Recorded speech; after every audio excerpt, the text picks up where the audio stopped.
سلام عليكم طبتم مباركة طيبة ربي أعوذ بك من همسات الشياطين وأعوذ بك ربي أن يحضرون بسم الله الرحمن الرحيم الحمد لله وسلام على عباده الذي اصطفى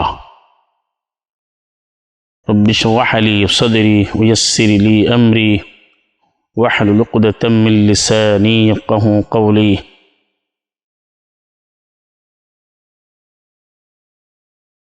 وأفوض أمري إلى الله إن الله بصير بالعباد সম্মানিত শ্রোতা ভাই বোনেরা সুপ্রিয় মুসলিম ভাই বোনেরা কোরআন বেইড সলিউশন কর্তৃক আয়োজিত আল কোরআন হাকিমের আলোকে প্রশ্নভিত্তিক অনুষ্ঠান আপনাদের প্রশ্ন আল কোরআন থেকে সরাসরি উত্তর।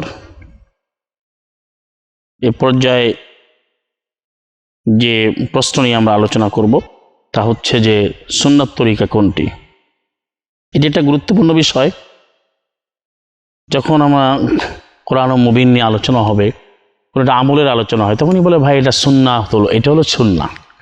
তা আপনাদেরকে জানতে হবে যে সুন্নাহটা কি। আসলে সুন্নাহ শব্দটি এটা আরবি এবং এটার মূল অক্ষর হচ্ছে সিন নুন সান্নাইয়া সুন্ন বাবু নাসারি আনসুর থেকে আসে। সুন্নাতুন এক বচন বহুবচনের সুনানো টি আল কোরআনুল হাকিমে রয়েছে অসংখ্য আয়াতের মধ্যে। এবং আরেকটা বিষয় হচ্ছে যে বহুবচন ব্যবহারটা রয়েছে, যেমন সূরা আল ইমরানের 137-এ কদ খালাত মিন ক্বাবলিকুম সুনান রয়েছে, অর্থাৎ অতিবাহিত হয়েছে তোমাদের পূর্ব থেকে অনেকগুলো রীতিনীতি। তাহলে সুন্নাহ এক বচন সুনানুন, সুন্নাহ অর্থ হচ্ছে বিধিবিধান। সুন্নাহ শব্দের অসংখ্য জায়গায় সুন্নাহরও দুটোভাবে পাবেন আপনি, পজিটিভ নেগেটিভ, অর্থাৎ জোড়া জোড়া। আল্লাহর সুন্নাহ সুন্নাতুল্লাহ এটা রয়েছে, ফাতির 43 রয়েছে। আর সুন্নাতুল আউয়ালিন রয়েছে এবং এর বহুবচন সুন্নাহও রয়েছে। সুন্নাতুল আউয়ালিন এটাও কোরআন ও মুবিনে অনেক আয়াতের মধ্যে রয়েছে। সম্মানিত শ্রোতা ভাই বোনেরা, তাহলে এখানে যখনই আল কোরআন অনুসরণের কথা হয় তখন বলে এটা তো সুন্নাত তরিকা। যেমন ধরুন সালামের সুন্নাত তরিকা কোনটি, সালাতের সুন্নাত তরিকা কোনটি, হজের সুন্নাত তরিকা কোনটি, সিয়ামের সুন্নাত তরিকা কোনটি, এইভাবে কথা বলা সুন্নাত তরিকা কোনটি, প্রতিটি বিষয় এভাবে সুন্নাত তরিকা বলা হয়।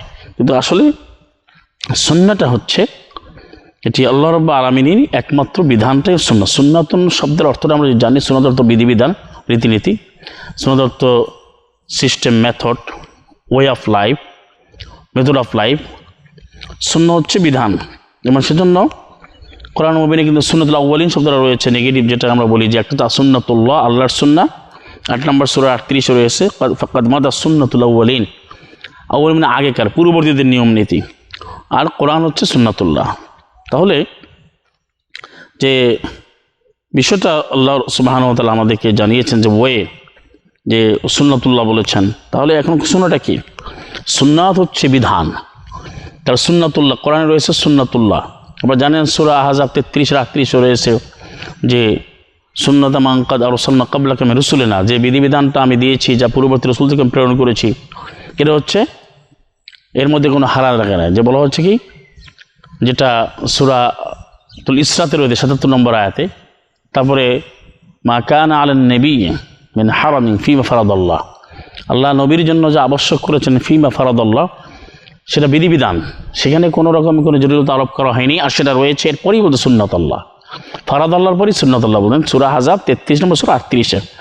এবং সুন্নাত মান কাদ আরসালনা এটাও রয়েছে 7 নম্বর সূরা 77-এ, এবং রয়েছে 33-এর 62-তে, রয়েছে 40-এর 85-তে, রয়েছে 35-43, রয়েছে 48 নম্বর সূরার, সেখানেও এই সুন্নাতের ব্যবহার রয়েছে, সুন্নাত আউয়ালিনও রয়েছে। তাহলে আল্লাহ সুবহানাহু ওয়া তাআলা যেটা বলেছেন যে তাজিদা, তুমি কখনো পাবে না আমার সুন্নাতে কোনো পরিবর্তন। ফালাং তাজিদা, যেটা 35 নম্বর সূরাতে আমরা দেখতে পাই, সূরা ফাতির, সেখানে আল্লাহ বলছেন 43-এ যে ফালাং তাজিদা লি সুন্নাতিল্লাহি তাবদীলা, তুমি কখনো পাবে না আল্লাহর সুন্নাতের কোনো পরিবর্তন।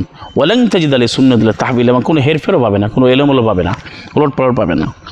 এবং সুন্নাতুল্লাহিল্লাযী ক্বাদ খালাত মিন ক্বাবলু বলেছেন 48 নম্বর সূরা ফাতা এর 23-এ, এভাবে সুন্নাতুল্লাহ বলেছেন 40 নম্বর সূরা 85-তে। তাহলে সমাজের সাথে ভাই বোনেরা, আল কোরআনুল হাকিম আর সুন্নাহ অর্থ বিধান, আর আল্লাহর বিধান। সুন্নাতুল্লাহ মোদাফেলায় যারা আল কাওয়াইদ আরাবিয়া বোঝেন, আরবি ভাষাটা আপনাদের বুঝতে হবে।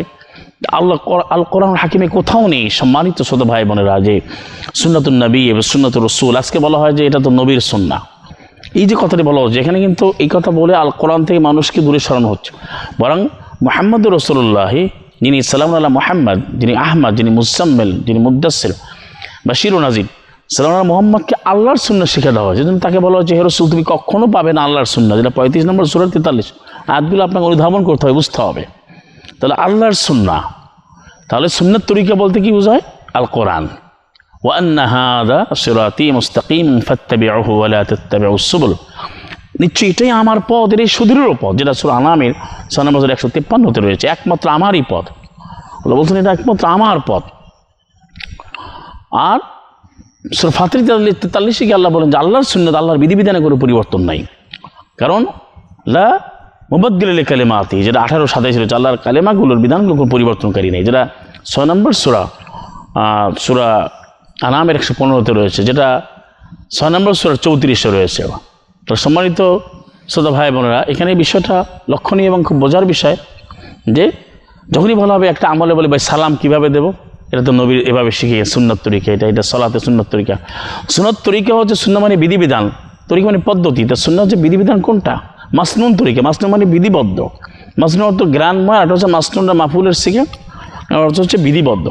তাহলে মাসনুন দোয়া বলা হয়, মাসনুন দোয়া মানে কোরআনিক দোয়া। অর্থাৎ সুন্নাত তরিকা মানে আল্লাহর বিধান, অর্থাৎ কোরআন ও মুবিনে যে নীতিমালাগুলো রয়েছে, যে বিধিমালাগুলো রয়েছে, যে নিয়ম নীতি রয়েছে, যে আইন ও কানুন রয়েছে, যে করণীয় বর্জন রয়েছে, সেই আল কোরআন অনুযায়ী সরাসরি যদি আপনি কোরআন থেকে আমল করেন, সেটাই হবে আল্লাহ রসুলের অনুসরণ, সাল্লাল্লাহু আলাইহি মুহাম্মদ অনুসরণ এবং সুন্নাত তরিকা। তাহলে কোরআনই হচ্ছে সুন্নাত তরিকা।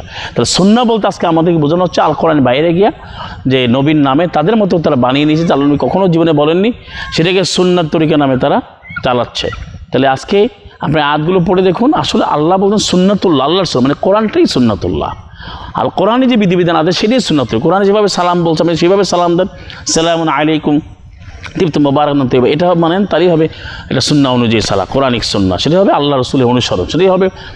এইভাবে যদি আপনি সলাহ করেন কোরআন অনুযায়ী, এইভাবে যদি আপনি হজ করেন, এইভাবে যদি ব্যক্তি জীবন, পারিবারিক জীবন, সামাজিক জীবন, অর্থ বাণিজ্য, শিল্প সংস্কৃতি, বিশ্বজীবন, আন্তর্জাতিক সর্বক্ষেত্রে যদি আল কোরআনের বিধিবিধানটা বাস্তবায়ন করে, সমাজের সাথে ভাই বোনের প্রত্যেকটি ক্ষেত্রে কীভাবে কথা বলেন, কীভাবে হাঁটবেন, কীভাবে চলবেন, হাসা কাদা চলাফেরা, মানব জীবনের সমস্ত বিধিবিধানগুলো কোরআনে রয়েছে, যেহেতু আল্লাহ কোরআন মুবিনের মধ্যে প্রতিটি বিধান দিয়েছেন, তাহলে সেই বিধিবিধান মানাই হচ্ছে ওয়াকুল্লা শাইইন ফাসসালনাহু তাফসীরা, প্রত্যেকটি বিষয় আমি ব্যাখ্যা সহ বলে দিয়েছি।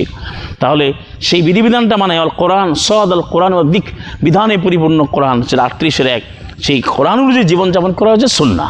তাহলে অবশ্যই আজকে কিন্তু যখনই বলা হয় ভাই এটা সুন্নাত তরিকা মানবেন না, তাহলে কোরআন বাদ দিয়ে কোনো সুন্নাহ হতে পারে না।